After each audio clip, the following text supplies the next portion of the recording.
Good morning.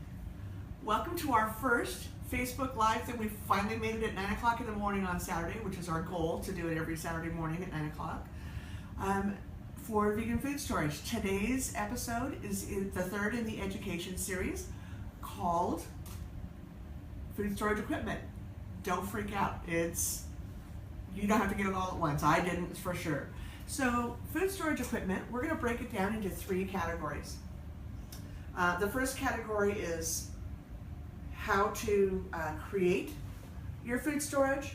The second category is how to store it.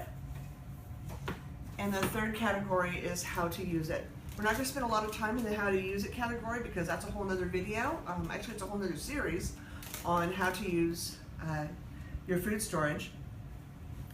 And I realized when I was putting this video together that it's really easy to cross over from just food storage into the prepper world. And there's nothing wrong with the prepper world, but there's so many fun things you can do in the prepper world, and we're just really going to try and focus on things that you can do to create a food storage, to store a food storage, and then we'll do a whole other series on how to use your food storage.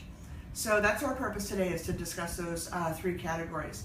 But in concert with the idea of how to use your food storage, I want to bring up a point, and it's just here as a trigger for me. This is not my water purification system, but this is a water purifier.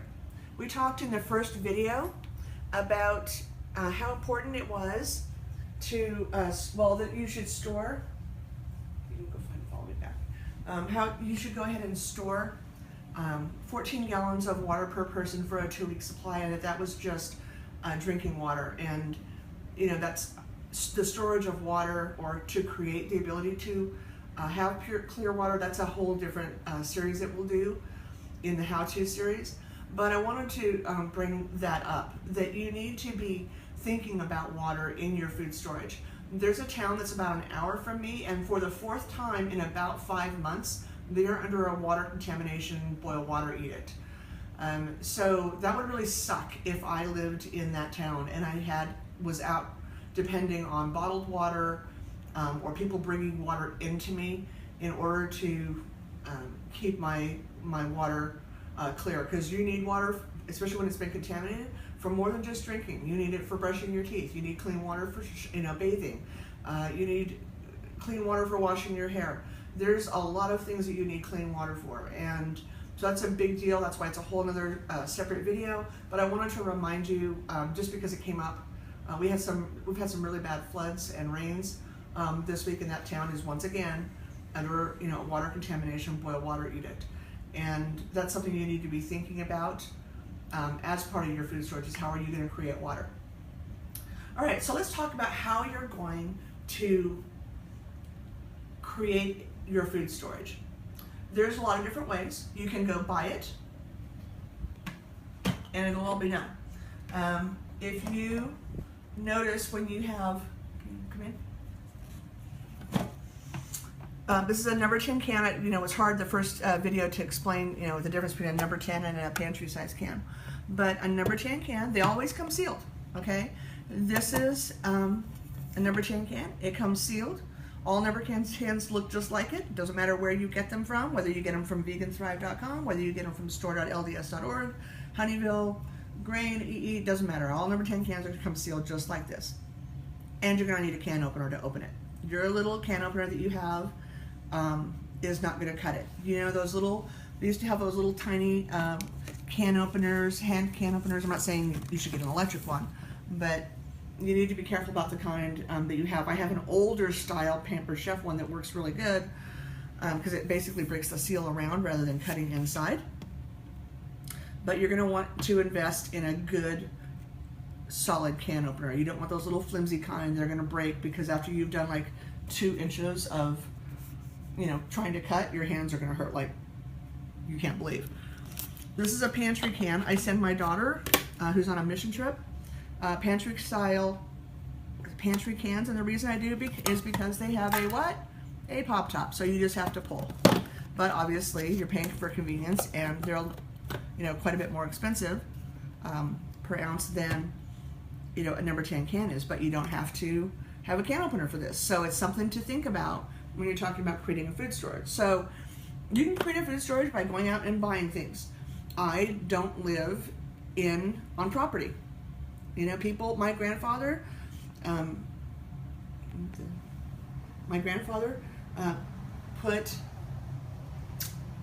used to grow a garden, an organic garden, and he would grow enough to feed his family for a year. I don't know how he did it. And unfortunately, I wasn't paying attention when my brother did, when he was still living, so I can't ask him anymore. But, so you can grow your own if you've got the land to do it. You can buy the produce. It was a lot easier in California when things were 33 cents a pound, and out here, bell peppers, I'm thinking I'm getting a great sale when they're like 50 cents a piece, and that is a great sale out here in Texas, because ordinarily a great sale in Texas is $1.48 a piece. So you can see why dehydrating your own and doing it, being self-reliant that way, is a really good skill to have, and I would encourage you to have it. But there's a price point difference where it's going to cost me almost as much to buy and dehydrate my own as it is to buy it already done for me, and it's going to be ready and usable in 25 years, or storable for 25 years. Maybe I'm not going to do that. These are sweet potatoes. I got a really great deal on sweet potatoes back in November that were 38 cents a pound. So I pretty much bought the store out and dehydrated. We have to par cook them, and then dehydrated my own sweet potatoes. So I have really nice sweet potatoes. So I'm kind of getting off track here, and I apologize. So let's talk about we're still on the theme of how do you create your food storage. So these, just wanted to show, are meals in a jar that I've created. Meals in a jar, another whole separate video that we'll do, but I just wanted you to see how you don't have to just store the individual components. This is just that penne pasta that we threw in a jar and sealed it. You can actually create whole meals with these really cool labels. I have really cool labels for mine. And you could have whole meals that you've just put together, and all you need to do is just, my meals in a jar are created so that all that has to be done is just dumped in a pot, dump in water, boil it, to get it rehydrated and cooked, and you're done. I don't do super complicated meals in a jar. But this is a case of 12. We're now back in canning jars. This is a case of 12. If you had 12 meals, what's the minimum you would have? You would have a meal for a month. You would have a meal for a month. We're still working on our camera. My son is working my camera for me, and we're still working out the kinks for it. So if you had 12, you would have a meal for a month. We talked about quinoa last week, and trendy grains and really exciting, fun grains. If you had 12 of those, you would have a different grain for a month. So when we're talking about variety, if your big main staple grain is rice, like ours is, and I've got 12 quarts of quinoa, well, I'm going to have at least once a month, I'm going to have a different type of grain to eat, to kind of break up the monotony. So just be thinking things like that, and you really want to start breaking it down to its lowest common denominator, not being worried about a year of something, although some of us are a little OCD and we do think in terms of a year of.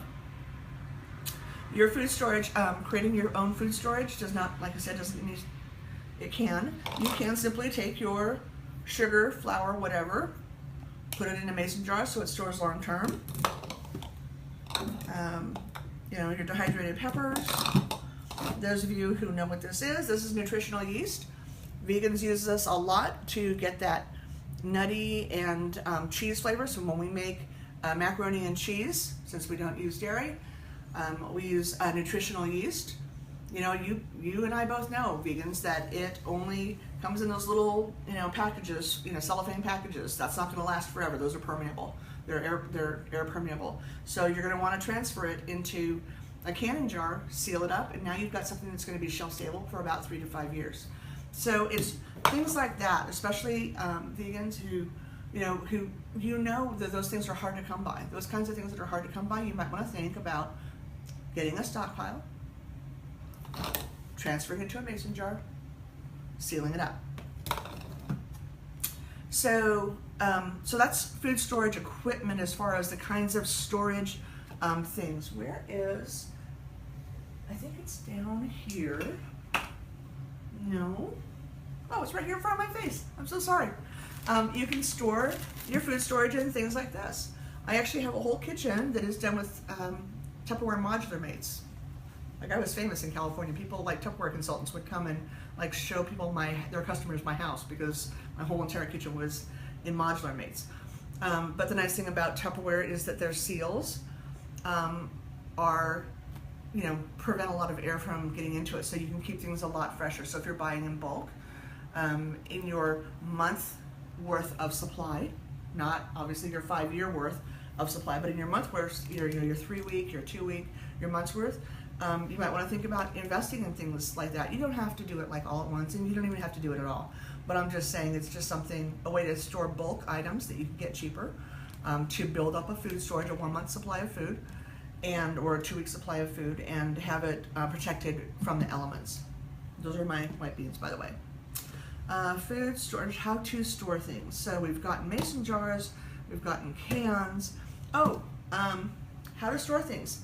These are, and I'll put little links for a lot of these things in the comments of after the video. These are Mylar bags.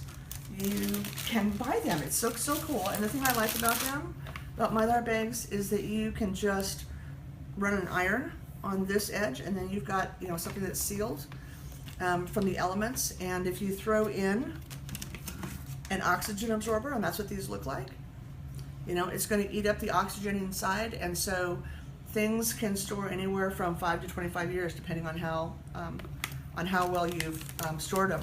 They're not very expensive, Mylar bags. My husband is a trainer for one of the trucking companies, and his choices are eat on the road and eat greasy stuff. And he's not vegan; he's non-y, so he doesn't have issues. Can you imagine, like, having to being a vegan truck driver and trying to find a place that had vegan food? I mean, that would be a nightmare. So I started creating vegan food for him, just so that he would eat healthier. Really, not because I couldn't have done freeze-dried meat, but I just chose not to. And so he had nice, wonderful home-cooked meals that were vegan, that counterbalanced that crap that he's eating, on the road. And so literally what I would do is create these, and this is another video we'll do, which is how to create individual meals and then how to cook them in a thermos. I gave him a thermos. He would take his individual meal, throw it in the thermos, put boiling hot water, do a shaky, and about a half an hour he had a nice hot meal. And I would just put 3 or 4 of these in a Mylar bag,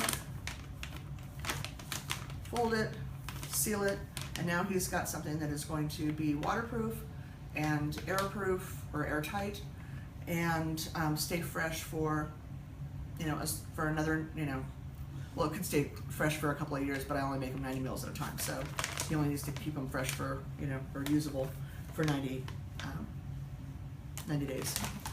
So that's another way to store things. They're not, they are bug proof. Mylar is bug proof. It is not rodent proof. So believe me, those little babies can get into those things. Glass is going to be rodent proof and and bug proof. If you don't want to spend the money again, we talked a couple of weeks ago about if you don't want to spend the money or you don't have the money to invest in, maybe we didn't. Maybe I did this as a different post when I was talking about food stamps and how to build up a food storage when you're on food stamps. If you don't have the money to invest in jars and you don't live in an area where people are getting rid of their jars all the time, like my friend Wendy, who buys like thousands of jars at like pennies on the dollar, and it makes me just jealous, but whatever. Then getting canning jars can be expensive, but you can buy this brand of Classico with this kind of a lid, okay, not the little pop top kind of lids. And I have I stopped trying to buy all the different kinds to give you a different brand. I don't care. You can find Classico anywhere. But this brand of Classico with this kind of a lid, because we have another video on our YouTube channel on vegan food storage that shows how to seal these. You can put, this is a regular mouth canning jar lid that you can put on a Classico jar now. So, and this one is 12 ounces, so it's 4 ounces less than a quart jar, but that's okay, because you know what? This was free. And if I'm on food storage, if I'm on food stamps, I can't buy these. I can't buy canning jars on food stamps, but I can buy this, and I can start building up a food storage using these jars. So things like that that you want to think about. This, I think retail Classico is $2.16 a jar, and the tin, the stuff that comes in the metal can that you can't use more than once, after you open it you can't use it again, is like $1.20, and Prego that has a pop top is $1.38. So honestly, for 80 cents, I'm gonna buy something I can get a jar out of. I'm just saying. So that's the storage equipment. How to store things. We talked, if you looked at my other video on how to store Classico jars, this is a vacuum sealer from Food Saver. If you buy them now, mine's old, so I had to buy all the pieces separate. But if you buy like if you buy a Food Saver like this now, it comes with a tube. It doesn't come with this part, the actual jar sealer. That's something you have to buy separate. So you can buy one of these. You could seal your Mylar with this, but you're literally gonna put your lid on, so it's already sealed. Put your jar like this, push a button, sucks out the air, and you have, or not, that's why we're live. Obviously I had gotten into this one. Isn't it fun that we're live? I'm so excited. And you're gonna seal it up, or not. We're just like having so much fun here. I should have just like stopped when I was ahead. Anyhow, or you don't have to buy the whole jar attachment. We'll just keep rolling. We're just gonna keep rolling. You can buy one of these. This one's actually not the Food Saver brand. They have it's a different brand. It's a Reynolds one, but it operates on the same thing. Food Saver does make a handheld one, runs on batteries. We have an REI Gold Zero where I can recharge my batteries, so I can recharge my batteries, use this over and over again without having to worry about electricity. That's a prepper, off-grid thing, but it works the same way. Where I'm so afraid to use this now, where you put your jar sealer in. I should probably just seal it. You put your jar sealer in, put your lid on. It's gonna take a while, which I really don't want to seal it. Because it takes a few more minutes than I really want to spend.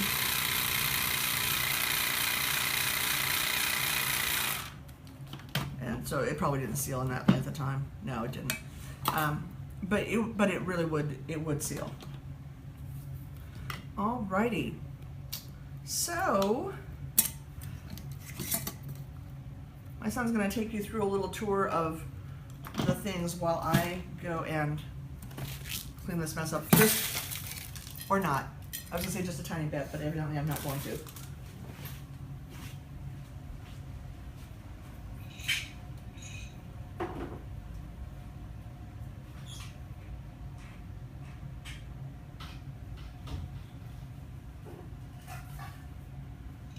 We should have music played in the background while we're doing this.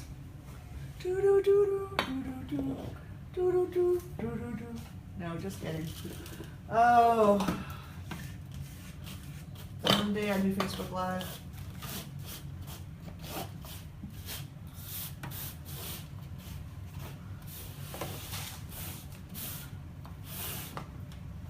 We tried for comedy value too here, and that's why we did that. Really, it was comedy value.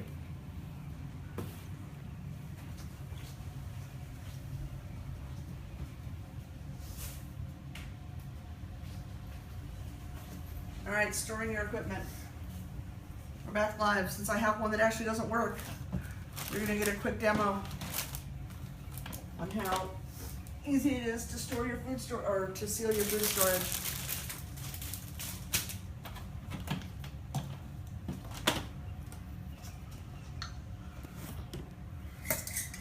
Plug it in, take your jar. Sorry. Mine clicks on both sides. Give me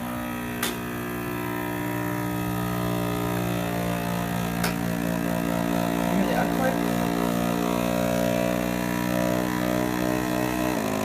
And my green light tells me the air's out of it. I don't know if you heard the little click on top of it as well. And now my jar's actually sealed. That would have been so sucky if it had gone this way. That's why I did the source. Okay, and that's how you can store, you know, your things. You do not need an oxygen absorber and a jar sealer in order to store things for food storage.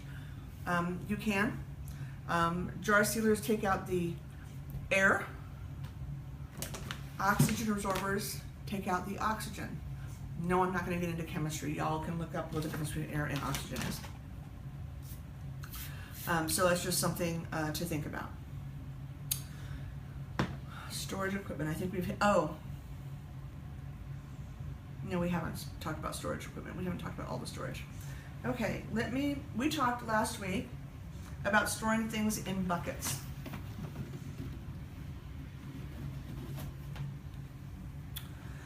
This is a gamma seal. This is that bucket with a gamma seal.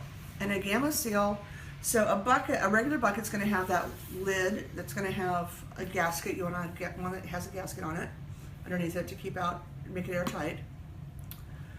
If you're not buying it already made, like from veganthrive.com, you can buy some products in a bucket. It'll come sealed. If you're doing your own, you're going to want to, at a minimum, have oxygen absorbers, and really what you're going to want to do is you're going to want to buy a block of dry ice and throw the dry ice in. That's really just to kill any live protein matter that you might have in there, which is really rare, but I'm just saying. And then it basically kills any of the oxygens, so it basically creates an airtight environment for it with the lid on top. So, but that's really hard. You know, if you've ever taken a lid off of a bucket, even if it's a paint can, you know how hard it is to get that thing off of there. And if you're having to do that all the time because you're in and out of it all the time, that becomes a real pain in the rear end. So this is called a gamma seal, and it's a two-part mechanism. It literally just slides off just like that. Isn't that so cool? But it's a ring and a seal. So you're going to take the ring and put it on top of your bucket. It just sits right on top of your bucket. You need to pound it down with either a rubber mallet, or you're gonna put like a 2x4 with a regular hammer and just like pound the heck out of that baby. You'll know that it works, that it's on right or not right, because if it's not on right, you won't be able to get this on. So, and these are my black beans that are there, that have been there for quite a while, but it's a lot easier. If I'm using rice, things that I'm getting into a lot, I'm gonna put in a gamma seal, in a bucket with, a gamma seal on it, because now once I put this back on, it has now become at least airtight. It won't be air inside. It won't be air, absent, because obviously you're getting in and out of it, but it will be airtight from air getting into it. It'll be rodent, proof. It will be, it's supposed to be waterproof, but I have, like, if you had a flood, but I haven't ever tested that. So, and I'm not going to, quite frankly. Although I guess I could if I ever get this thing down. So let's say I have a bucket of rice, like those, my buckets. My white bucket that I showed you last week that had granite that had not been opened. I'm probably going to open that up, put it into, put a gamma seal, on it, and then that becomes my rice container that I'm going to pour rice into, rather than, even though I have multiple buckets of rice, I don't want to be messing with that kind of stuff. So I'm going to open up a new bucket, pour it in here, and then it just works well like that. So creating food storage We're now going to move into creating food storage, not how to store it. There are some things that you're going to want to have, and some of them you might already have and don't realize that you have it. This is just a Ninja blender. How many of you have one? Everybody does, pretty much, or has, you know, maybe a magic bullet, but you might want to get it, you know, if you don't have any, then I would suggest you get a Ninja one because it has a 1,000 watt motor in it. And you think, well, how could this possibly be something you could use for food storage? Well, let me tell you how. You know how you want to create your own flours? You should have, you know, you can store flour, but it's already been processed down, and it's going to end up going rancid on you at some point in time, depending on the kind of flour that you have. And why store the whole entire flour? Why store an extra thing like flour when you can store, and some things you'll have to, when you can store the equipment and the original thing. So when I need oat flour, and I do a lot of recipes that call for oat flour, I don't go out and run to the store and buy a bag of oat flour. I simply take this is actually quick oats, the stuff we talked about last week, the difference between quick oats and regular oats. But I'll simply take, you know, regular oats, throw a cup in here or two,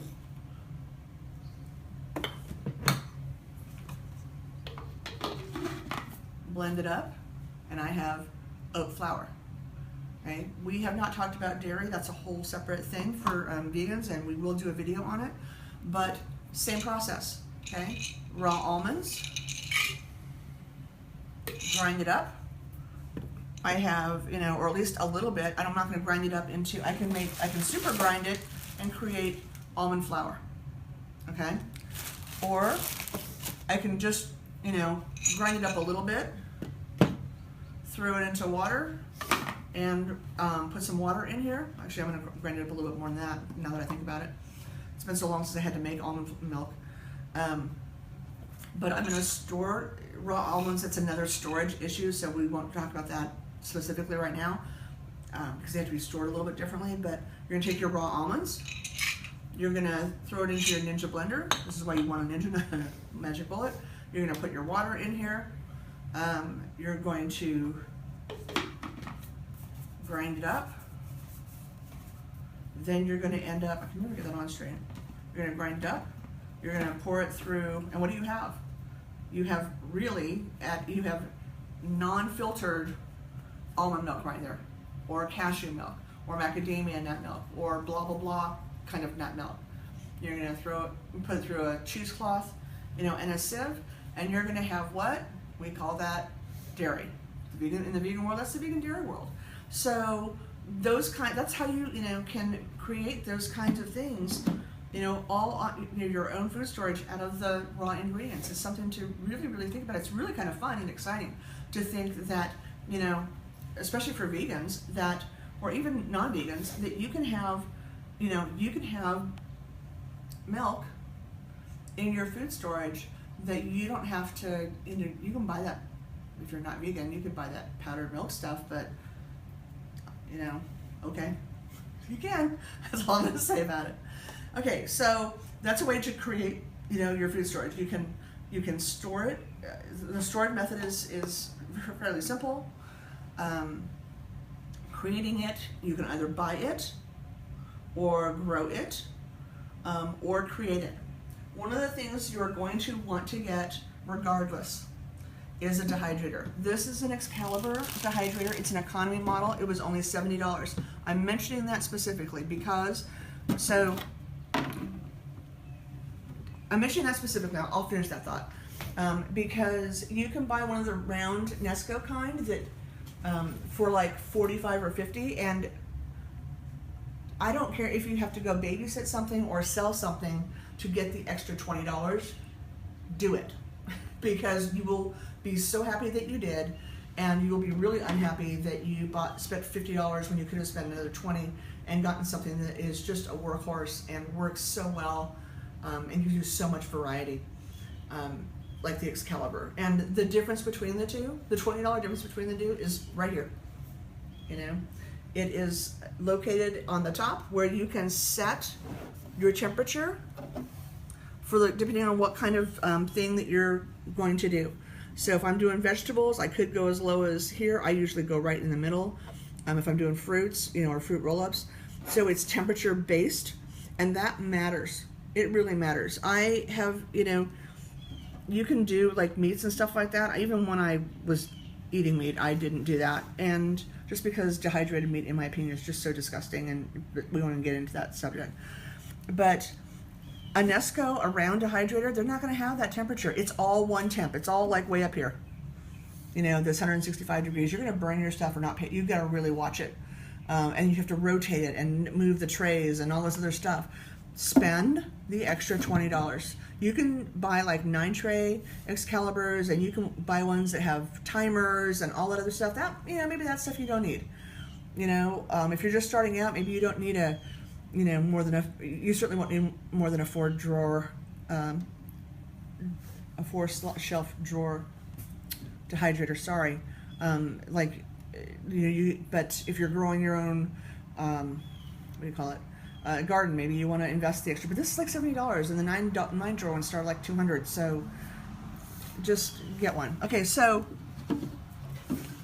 an Excalibur has these kind of trays on it, so the food doesn't go through, as opposed to the round ones where the holes are a little bit bigger, and you got to start worrying about how you're going to keep the food from going through. Because sure, when it's raw food, when it's traditional raw food, it's not going to go through those holes. You cannot do quinoa like this, by the way.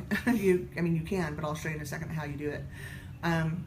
But when it starts getting dehydrated, when you start dehydrating it, it's going to shrink up, and it's going to start falling through the cracks if you're not careful. What you can do to keep it from falling through the cracks is you buy these little Teflon sheets.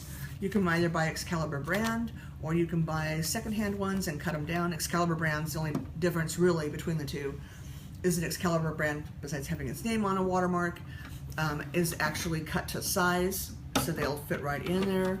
Whereas if you buy a third-party brand, you're going to have to cut them down yourself. Oh well, they cost half as much too. So I have third-party brands. This is what you're going to do liquids on. It's going to do it when you have rice on, quinoa. Will go on a Teflon sheet. And those are the 3 big things.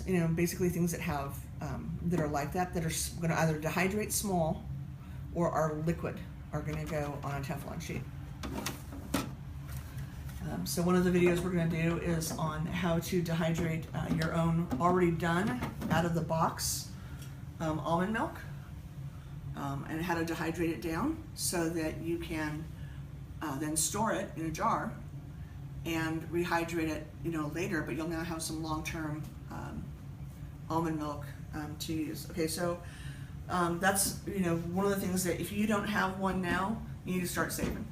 There are not very many things that will tell you have to buy, but a dehydrator is one of them if you're going to be serious about doing creating your own food storage, as opposed to buying your food storage from someplace like veganthrive.com. You're going to want to get, at some point in time, you're going to want to get a canner, not a cooker. Okay, let's go back over here just a second. Okay, this is a pressure cooker. You're going to want to have it to how to use your food storage, but this is a pressure cooker. This is a pressure canner. You can cook in a canner as well as can. You cannot can in a cooker. They are not the same thing. So don't think you're going to get this deal and buy an Instant Pot, or I know people do it, but don't do that. Don't do that. Okay? You cannot can in a pressure cooker. You can and cook in a pressure canner. I was also going to use the wrong word there for a second. Back in the meat days, you have to have, this is, by the way, so this is a pressure canner. This is a water bath canner. Then you put your jars in here, your canning jars in here, lower into the water, it cooks, bring it back out. You don't use one of these jar lifts, in a pressure canner. You don't use one of these. So if you buy one of these black things that doesn't have one of these, you just got screwed. So you need to make sure you have one of these things when you're using a water bath canner. Water bath canners traditionally are used for things like that have high acid, or like, you know, tomatoes is one of those things that you use a lot for water bath canners. You could do peaches, I think I've done it in a water bath canner. The Amish use water bath canners because they just do, but for most things you're going to be using a pressure canner. So if you can only afford one, these are really cheap. Water bath canners are really cheap, but you're not going to be able to use it for a lot of stuff. So if you can, you know, this one was like $100. This is like $30. So I would encourage you to, you know, if you really want to get jumping in and start canning tomatoes, or want to start jumping in and start canning stuff, okay, spend the $30. But I'm going to tell you right now, you're going to end up spending $100 to buy a pressure canner. So you might as well just save up for it and buy it. So that's another way to create your own food storage, either, you know, growing your own produce, or and canning it, you know, by yourself. I think that's pretty much it for how to create your own. Oh, it isn't it. I'm sorry. You are going to want, if you start creating your own food storage, you are going to want 2 books. You are absolutely going to want this book, The Ultimate Dehydrator Cookbook. Like I said, I'll put links to everything that we show today underneath in the comments. You're going to want this book. Not only that, but she's got a really great channel called, I actually don't know what her channel is called, but her name is Tammy Gangloff. If you YouTube this book, or if you YouTube her name, you will find, Dehydrate to Store. That's her YouTube channel. Dehydrate and the number 2 and store. She's like the bomb when it comes to stuff like this.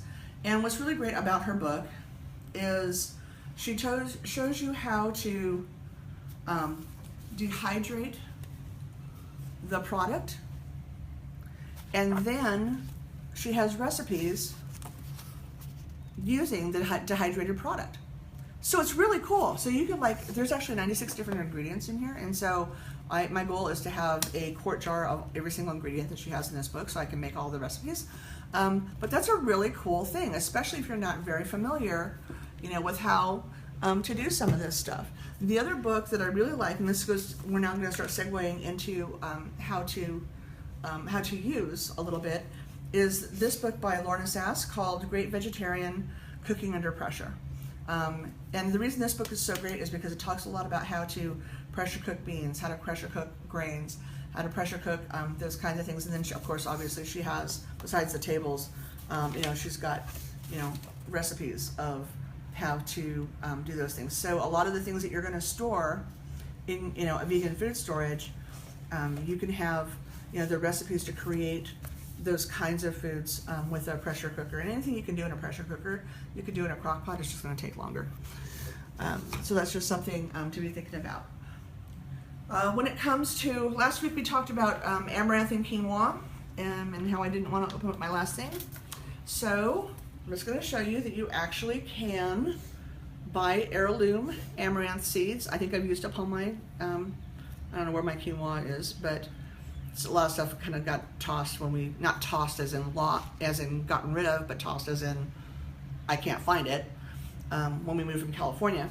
But I'm gonna, you know, plant amaranth in the ground or in that little pot. It's gonna grow up this huge thing. It's gonna put out this kind of a flower. You're gonna let this flower die, and you're gonna create, you're gonna have amaranth. You're gonna have a grain. This is an heirloom. This particular brand of amaranth is an heirloom. That means that these seeds that come off this plant, I can replant forever and ever and ever. And so I really only need to buy a pack or 2 of seeds, and then I can redo it. So if you're going to grow your own vegetables, you want to be growing heirloom, not the burpy stuff that comes, you know, out of Home Depot or Walmart or wherever. Same things with oats. This is like, I could actually create my own oatmeal. It's a process that you have to do. You're going to get stuff that's already in a shell, you know, a hard shell. You kind of have to process it. It's a whole other story, but it's just something to think about. The reason I'm talking about heirlooms is because I was really lucky to find an heirloom seed provider. Jason should have gotten back to me and he didn't, but so these aren't his seeds. But or you can buy from Baker Creek. I didn't do that. I bought from a local guy in California who whose business, and then he went out of business, was to create heirloom seeds. And you can get like, I got 65,000 seeds for like $60. It was like the best deal ever. These are broccoli seeds that I used to plant. When this heirloom broccoli went to flower, and then I harvested, I let it die, and because like I said, my favorite gardening is things that die. And then I harvested the seeds. I actually did a video, maybe I'll repost it onto the Vegan Food Storage YouTube channel. I did a video on harvesting these seeds, and now I have like broccoli forever. It's non-GMO. It's heirloom, so, and I did not know when I got these broccoli seeds from this guy that there are different kinds of broccoli. I mean, I just thought, I don't know what I was thinking, but I didn't think there were different kinds of broccoli. So the reason that went to seed, the reason I have so much of it, is because I was waiting for it to get to be those nice little heads of broccoli like you get in the grocery store. That's a specific type of broccoli. I didn't know that. And so I'm waiting for this to have, I had like all these little, what looked like little stubs of broccoli, like literally a single floret of, you know, of broccoli. So now I think that's really awesome. But at the time I was like, gosh, man, this stuff is like not growing, because I was expecting to have, you know, this really huge, you know, bunch of broccoli, and all I was getting was these little florets. Well, that's because the broccoli type that I got, that is these seeds, only produces the little florets. So in hindsight, that's kind of cool to be able to just like pick a, you know, like a handful or a cup or whatever of florets, and it's already cut for you. But that's why I have so much broccoli seed, is because I wasn't paying attention and I didn't realize that that's the only kind it produced. But you can just basically reuse and re-perpetuate your seed if you buy heirloom seeds. So you're going to want to do that if you're talking about growing a food storage. Okay, so let's move on to how to use food storage. We're really just going to talk about different kinds of equipment and not really spend a lot of time on how to use it. That's a whole series, and we're starting to run out of time. Alrighty, so food storage wise, as far as equipment, we've already seen how to create it, how to, different ways you can create it. You're going to want to have, we've just had a week solid with the rain. So you're going to want to have, and a lot of places were without power for quite a bit of time, you're going to want to have a way to cook your food storage. So this is a butane stove. It has a little canister of butane fuel. I think the stove itself was like 20 bucks, and the canisters are like 3. So you're not going to be storing like 6,000, you know, canisters of this stuff. That's cost prohibitive, and you know, you got to have space and all this stuff. But you're going to probably want to have a few, for sure.